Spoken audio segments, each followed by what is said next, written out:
Good morning, good afternoon, good evening, depending on where you are around the world. Welcome to our September AMA. Today we're actually doing AMA on Thursday instead of our usual Friday. Usually it's the last day of the month, but Friday is a public holiday in Melbourne, in Victoria. Maybe Brent or Emma can share a bit more details on why we have a public holidays, because It's kind of a stupid one, I reckon. It's a new one, but it's for footy. Everyone in Melbourne loves footy, AFL. So we're interested to get Emma's take because she's not a Melbourne native. So what do you think about having a public holiday for a sports day? I'm not a sports person, so I think it's I dumb, actually but thought originally I'll take it. I thought originally it was a joke when I heard it, but it makes sense. I think so many people in Victoria are so aligned to football. It's part of like family history, and it's come down from dads and moms, and there's such an avid following of the footy teams, and it becomes such a part of the culture and the conversation here that I suppose it does make sense for there to be a public holiday. But it's not the norm from where I'm from. But yeah, it makes sense for Victoria. It's not like Melbourne Cup where people don't work when horses run. It's a it's a sporting event at the end of the day. Okay. And we love it here. Like we have a lot of those events here, which is a great way to. It just creates such an amazing atmosphere when you out and about. Everyone is in holiday mood, so we love those holidays. So we've been joking around. So tomorrow we have Melbourne Cup, and therefore all of these sports fans are going to be watching it on TV. Some actually on the stadium, and those who are not into sport will just have another holiday. So we are doing our AMA because of it on Thursday. We have great questions ahead of us, some interesting updates. If there are going to be any more questions during the AMA, feel free to submit them. We'll be happy to address them as well. So to serve the purpose of keeping everyone across of what's happening here at Shping and in our day-to-day lives. So let's begin. So what's on our agenda, Emma? Yeah, so I can start off with the questions if you like, and we can just get those done and dusted first. We've had a few come in from the community. The first of those being, what is the purpose of a crypto reward instead of cash? That's it's a good question. It was very common when we actually during our ICO, everyone was asking this question. Look, I guess to fully understand the advantages of crypto in what we do compared to cash, you need to look at the project as a global project, because Shping is a global project. And while we currently mainly in Australia, we're still refining the model. Our ultimate goal is to be available everywhere, and not just the first world countries, but also the third world countries. And cash, to be able to operate in cash, you need to have a bank account. And over 20% of the population, I think it's 1.7 billion, if not more, of people around the world don't have a bank account, which means using cash would preclude us from servicing that market. And this is the market who can probably benefit the most. It's the lower socioeconomic people with lower socioeconomic status who could benefit the most out of using Shping app rewards or any type of rewards program. As you can imagine, someone in Australia cashing out $100, it's great. It's valuable, but think about the impact it would have on someone who lives in Africa, being able to cash out equivalent of $100. So one of the reasons is to make app available to anyone, whether you have a bank account, whether you don't, whether you're open to use your bank account or share your bank account. So it's really solved one of the big challenges for us. Second one is scalability. So think of the brand from regional Victoria, who's producing maybe organic chips, and they distribute that all around the world. And someone in Italy have written a review, so they want to reward that user for writing a review and give them 5 cents or 20 cents or $1 equivalent of reward. It's almost impossible to do it in traditional cash or fiat because the cost of the international wire transfer would be prohibitive to transfer a microtransaction. Then you need to take into account conversion. They operate in Australian dollars. The consumer would be in euros, or depending on where they are. It's just not practical. Particularly when we talk about microtransactions and transactions which in some instances could be even below 1 cent value. So therefore, cash would definitely not be an option for that type of the transactions cross-border transactions. Some of the other areas, particularly like once again, if you look at from the third world countries, cash is not as stable as in the first world countries, where you have $100 in your bank account, you can always buy $100 worth of goods. Yes, we are experiencing inflation, but we're talking about the low percentage inflation. In some countries, the inflation is such substantial that the value of this local currency, which yesterday was $100, could be $30 today. So being able to convert your crypto rewards into stable coins such as USDC or USDT enables people to hedge against the inflation. So crypto also a more practical way of storing value long term. Even though traditional cryptocurrency is very volatile, but if you convert it to a stable coin, you have this confidence that the value of your rewards will be maintained. So this probably would be the sort of key reasons. There are others as well that we took into account. But when we've came up with the project, we always saw it as the global project, and we want to make sure that we can scale it, and that scaling would not be our bottleneck, that we can easily scale internationally, regardless of the country we're going to be working in, that the model would work, where anyone around the world can reward the consumer at the other part of the world, and the transaction is seamless. And almost the cost of the transaction is very important, as many of our users in Australia know that they can actually get their coins into their ERC20 wallet without incurring any fees. So a brand could be anywhere around the world rewarding them, and all of those transactions until it gets to their wallet has no fees for them, which is very important once again when you talk about the smaller transactions, and many of them. So the cost of transaction is playing a very important role. Awesome, thanks, Gennady. Leading nicely then into this question, someone has proposed that perhaps a tap to pay or virtual MasterCard or Visa in future could be beneficial for emergency shops in the case where you've forgotten a wallet. Is that in the plan for Shping? So we don't have immediate plans to introduce a credit card which is linked to your wallet. Only because we believe that the model we currently have, where you can move your funds immediately to your bank account and have instantly access to your cash, Coinbase offers instant cash out. So if you move your coins to Coinbase, which is also instant, literally it will get there within a minute, you can then cash out from Coinbase to your bank account and have cash available immediately. And that could be your credit card. So if you already have a credit card or debit card, you can move these funds there and use them immediately. So it's this facility is already available to all Shping app users if you have a Coinbase account.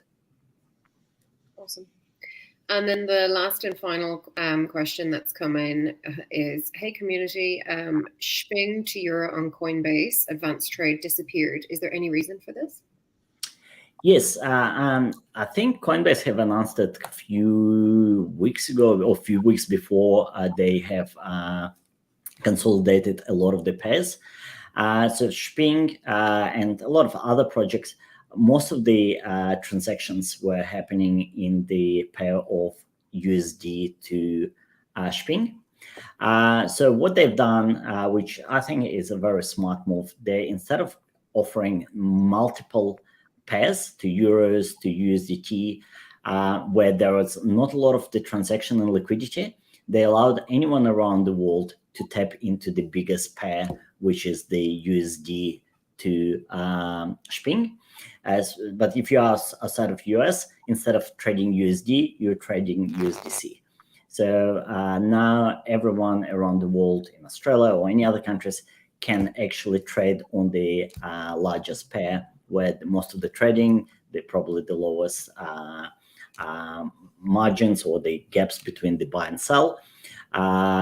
It's would be the much better option for all of the buyers and sellers who's trading not just Shping coin, but any other coins where they have consolidated pairs. So yes, so instead of trading your euros or USDT, you have one pair that you can trade on. Awesome. And that was the last question that had come in. So I can hand back to you then, Gennady, just for a little mini update on the month of September before you lead across into Brent. Sure. So September was another great busy month for us. And as always, we work in a number of directions. We work on improving our outreach to app users, to brands, enhancing our value proposition to both parties.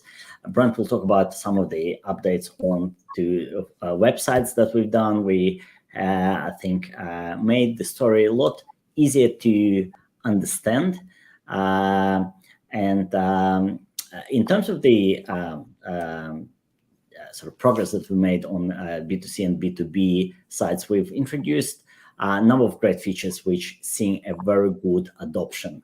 So I can't recall if we talked about the Coin Booster last AMA, because I think it's already been running for 1 or 2 months. But what we're seeing a very big increase in adoption. And Brent have shared with me some numbers just recently. Was it double? We've doubled the number of conversions or the opting in or activation of the coin boosters, which is amazing because it shows the relevance of the feature and that it's creates value for our app users.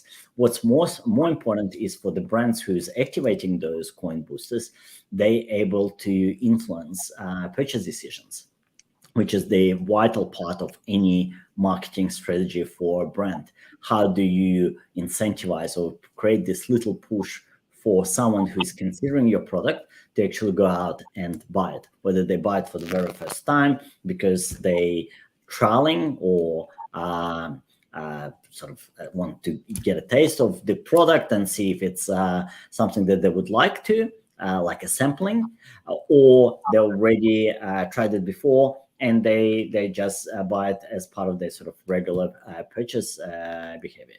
So being able to talk to and influence directly to the end consumer is very important. This is a big part of Shping, is to create this bridge between the brands and consumer, and being able to enable brand to incentivize or influence these purchase decisions.